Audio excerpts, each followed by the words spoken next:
ત્રણે meeting cancel કરી દો, મારથી આજે નહીં પહોંચાય. નહીં, ઘરે જરા એક લંચ પાર્ટી ઓર્ગેનાઇઝ કરી છે એટલે મારાથી નહીં આવી શકાય. યા યુ કેન શિફ્ટ ટુમોરો, કાલ. Yeah okay. સાંભળો, હું શું કહું છું, આ તમે મારી પાસે આટલી બધી તૈયારી કરાવડાવી, આ દૂધ પાક ને પૂરી ને શાક ને ફરસાણ ને આટલું બધું બનાવડાવ્યું, પણ એ તો કહો કે આવવાનું છે કોણ? કોકિલા ગોરી, સસ્પેન્સ કોને કહેવાય? હા, પણ આવનાર કોણ છે ને શું કામ આવી રહ્યું છે એ તો ખબર હોવી જોઈએ ને. એ લોકો આવે ત્યારે એ લોકોને જોઈને નક્કી કરજે કે એ લોકોનું આપણા જીવનમાં કેટલું મોટું સ્થાન છે. કદાચ તમે માધુરીબેનને માફ કરીને એમને ને રાકેશ કુમારને જમવા નથી બોલાવ્યા ને?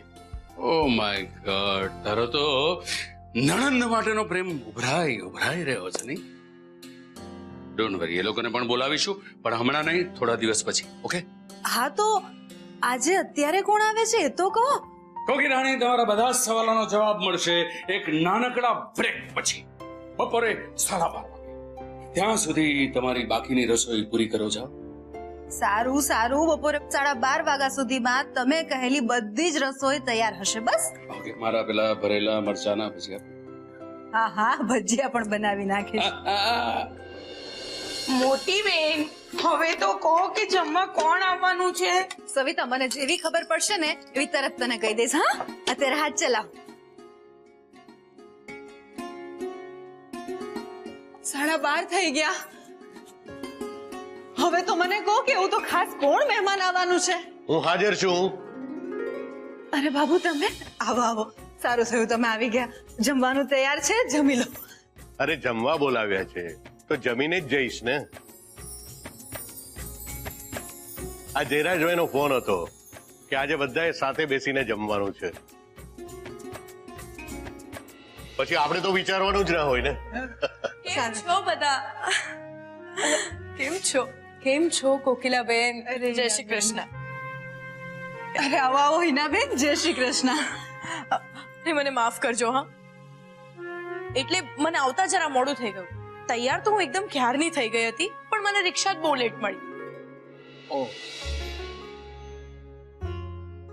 એટલે તમે સવારના જે ખાસ મહેમાનોની વાત કરતા હતા આ લોકોની વાત કરતા હતા?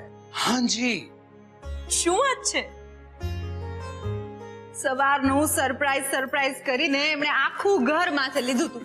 અને હું પૂછું છું તો કહે છે ખાસ મહેમાનો આવવાના છે, પણ કહેતા નથી કે તમે અને બાબુ આવવાના છે. જયરાજભાઈ, આ તો ચીટિંગ કહેવાય. અમે કઈ મહેમાન થોડા છીએ. હાસ તો આઈ એમ સોરી. ખૂબ મહત્વના કારણસર આ બંને મહત્વના મહેમાનોને મેં આજે આપણા ઘરે બોલાવ્યા છે. પણ કોકિલાબેનને ના હતી ખબર કે હું આવવાનો છું, એટલે એમણે મારી પ્રિય વાનગી અડદની દાળ અને રોટલા તો ના જ બનાવ્યા હોય. આરવ, શું થયું? મમ્મીજી આમ વાત કરતા હતા અને તમે અધવચ્ચેથી આવી ગયા? આયશા, ફ્રેન્કલી સ્પીકિંગ, માં અને સવિતાબેન જે વાતો કરી રહ્યા હતા ને એ મને બહુ ડિસ્ટર્બિંગ લાગી રહી હતી, એટલે હું આવી ગયો. એમાં ડિસ્ટર્બ થવા જેવું શું છે? કમ ઓન આયશા, એ લોકો તારો ખોળો ભરાવાનો ને એવી બધી વાતો કરી રહ્યા હતા. એ બધી વાતો તને ડિસ્ટર્બિંગ ના લાગી? ના લાગી. અરે યાર, તું મહાન બનવાની કોશિશ ના કર. તને ખબર છે ને સચ્ચાઈ શું છે, છતાં પણ તને આ બધું ઓકવર્ડ ફીલ નથી થઈ રહ્યું? હારે, હું સચ્ચાઈ જાણું છું એટલા માટે જ મને ઓકવર્ડ નથી લાગી રહ્યું. તમે સમજતા કેમ નથી? આ બેડરૂમની 4 દિવાલ વચ્ચેની વાત છે, જે મને ખબર છે, તમને ખબર છે, અને આપણે બંને એ વાત સ્વીકારી લીધી છે. પણ એના કારણે ઘરના કે બીજા કોઈ લોકોની અપેક્ષાઓમાં બદલાવ નહીં આવે. અને દુનિયાની નજરમાં આપણે પતિ પત્ની છીએ. જેમ એ લોકોએ આપણને લગ્ન વખતે સુખી થવાના આશીર્વાદ આપ્યા હતા, એવી જ રીતે લગ્નના આટલા મહિના પછી એ લોકો મા બાપ બનવાના આશીર્વાદ આપશે જ, જે સ્વાભાવિક છે. હા, પણ એમણે આપેલા આશીર્વાદ સાચા પડે એના કોઈ ચાન્સીસ નથી. એમ તને ખબર નથી? હારો, મને ખબર છે, મને સારી રીતે ખબર છે. અને તમે પણ એ ગેરસમજમાં નહીં રહો કે હું રાંદલમાની પૂજામાં એ કારણે બેસીશ જેથી એ લોકોની અપેક્ષા સાચી પડે. બસ મારી એટલી રિક્વેસ્ટ છે કે તમે પૂજામાં બેસવાની ના નહીં પાડો. આયશા, પ્લીઝ, તું મને ફોર્સ ના કર. મારી પૂજામાં બેસવાની કોઈ જ ઈચ્છા નથી. અને જો આપણે પૂજામાં બેઠા ને તો એ લોકોની એક્સપેક્ટેશન વધી જશે, જે આપણે ક્યારેય પૂરી નહીં કરી શકીએ. હા સાચી વાત છે, પણ તમે પૂજામાં બેસવાની ના કેવી રીતે પાડશો? એ જ તો, માને પૂજામાં બેસવાની ના પાડી શકીશ કે નહીં એની મને ખબર નથી, પણ મારું મન તો પૂજામાં બેસવાની ના જ પાડે છે.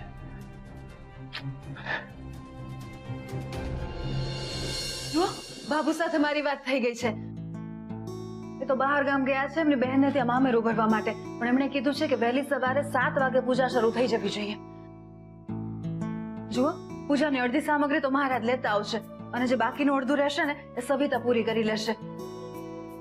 પણ મારે વહેલી સવારે વહેલું ઉઠી અને પહેલા તો છે ને ખીર બનાવી લેવી પડશે. અરે પણ આખી વાતમાં મારે શું કરવાનું છે એ તો કે. તમારે બસ સવારમાં વહેલા ઉઠીને તૈયાર થઈને પૂજામાં હાજરી આપવાની છે.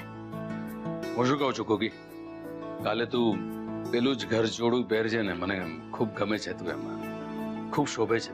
તમે તમારા મનની વાત કહી દીધી, પણ મારે જોવું પડશે કે એ સાડી ઇસ્ત્રી થઈ છે કે નહીં. જોઈ લો.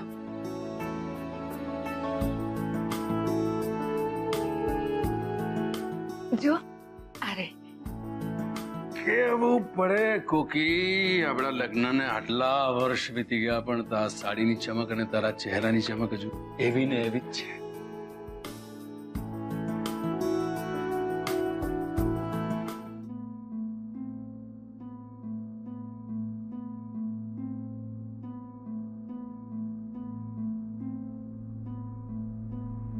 પપ્પા, હવે તો કહો કે તમે અમને શેના માટે બોલાવ્યા છે? મારે તમને બધાને એક ખાસ સૂચના આપવાની છે. હવેથી આપણે બધાએ ખૂબ જ સચેત રહેવું પડશે. પણ કઈ બાબતમાં? બિઝનેસના ફ્રન્ટ પર પણ અને સાથે સાથે ફેમિલી ફ્રન્ટ પર પણ. સૌથી પહેલા આરવ, તું ઓફિસે પહોંચ અને આપણી જેટલી પણ બિઝનેસ ડીલ્સ છે, જેટલા પણ આપણા કોન્ટ્રાક્ટ્સ છે, જેટલી પણ કંપની સાથે આપણે સંપર્કમાં છીએ, ત્યાં જ્યાં જ્યાં પણ મજુમદાર કનેક્ટેડ છે, લીગલી એને તરત દૂર કરી નાખ. પણ એના માટે આપણે એને પર્સનલી મળવાની જરૂર નથી. આરવ, આપણા લોયર્સને મળી લો, એમની સલાહ મુજબ એક પ્રેસ નોટ, એક પબ્લિક નોટિસ પેપર્સમાં આપણે છપાવી કે આ માણસ કે આ માણસની કંપનીની સાથે અમને કે અમારી કંપનીને કશું જ લાગતું વળગતું નથી. એટલે આપણું નામ વાપરીને કોઈક બીજાની સાથે બિઝનેસ ડીલ કરે અથવા આપણી શાખ જોઈને બીજી કોઈ કંપની એમની સાથે બિઝનેસ ડીલ્સ કરે અને એમાં જો કોઈ નુકસાન થાય તો એના માટે આપણે જવાબદાર નથી. પણ પપ્પા, એ કોઈ વળતો જવાબ આપશે તો? જ્યાં સુધી હું એને જાણું છું આરવ, ત્યાં સુધી એ કોઈ પણ વળતું પગલું નહીં લે. કારણ કે ભલે દુનિયા ના જાણતી હોય પણ એ પોતે તો જાણે જ છે કે એ ગુનેગાર છે. એટલે એ એવું કંઈ જ નહીં કરે જેના કારણસર એ પોતે મુસીબતમાં પડે. પણ પપ્પા, જો એવું જ છે તો પછી આપણે આ બધું કરવાની શું જરૂર છે? બેટા, ચેત તો નર સદા સુખી. આપણે દાજેલા છે એટલે હિસ્ટ્રી રિપીટ ન થાય એની તકેદારી. That's it. અને માત્ર અમારે નહીં પણ આ ઘરની મહિલા મંડળે પણ ખૂબ જ સાવચેત રહેવું પડશે. હું અને કોકી બંને જણા તો સોશિયલ મીડિયા પર નથી, પણ તમે લોકો છો એટલે કોઈ અજાણી વ્યક્તિની તમને ફ્રેન્ડ રિક્વેસ્ટ આવે કે કોઈ પણ પ્રકારે તમારી સાથે સંપર્ક કરવાનો પ્રયત્ન કરે તો જરા બી એલર્ટ. ઓકે? એટલે બની શકે એવું કે આ વખતે મજુમદાર પોતાનું નામ, પોતાની ઓળખ બદલીને આપણા સુધી પહોંચવાનો પ્રયત્ન કરે અથવા એના કોઈ ભાડુતી માણસ દ્વારા કંઈક એવી રમત રમે કે જે આપણા સંપર્કમાં આવે ને આપણને કોઈ મોટી મુસીબતમાં ફસાવવાનો પ્રયત્ન કરે. You right પપ્પાજી. કોમલ બેટા, તને મારી વાત સમજાઈ રહી છે? યસ પપ્પા. That's good. હું આજથી બીજા 2 પ્રોજેક્ટ પર ફોકસ કરવાનો છું. એટલે મારી ઈચ્છા એમ છે કે આરવ અને આશા, તમે બંને જણા મળીને આ લીગલ મેટર જરા હેન્ડલ કરી. હા હા, સંભાળશે જ. કારણ કે આમ આરવ અને સોનું એકલા છે, પણ જો બંને સાથે મળી જાય ને તો 11 બરાબર છે. હા, આપણો આરવ સમજુ જ છે કોકી. આરવને સમજાય જ છે કે એ અને આયેશા એકબીજાના પૂરક છે, રાઈટ? પપ્પા, મને લાગે છે કે આપણે હવે તૈયારી કરીએ ઓફિસ જવા માટે. હા, વાતોમાં ને વાતોમાં ટાઈમ ક્યાં પસાર થઈ ગયો ખબર જ ના પડી. રાઈટ પપ્પા, હું ને આરવ ઓફિસ જતા પહેલા વકીલને મળી લઈએ અને જે પણ લીગલ પ્રોસિજર છે એ ફિનિશ કરીને પછી ઓફિસ પહોંચી જશું બરાબર? That's your front. I'm going to focus on my front, that 2 new projects. Come. I'll tell you. Come for 2 minutes.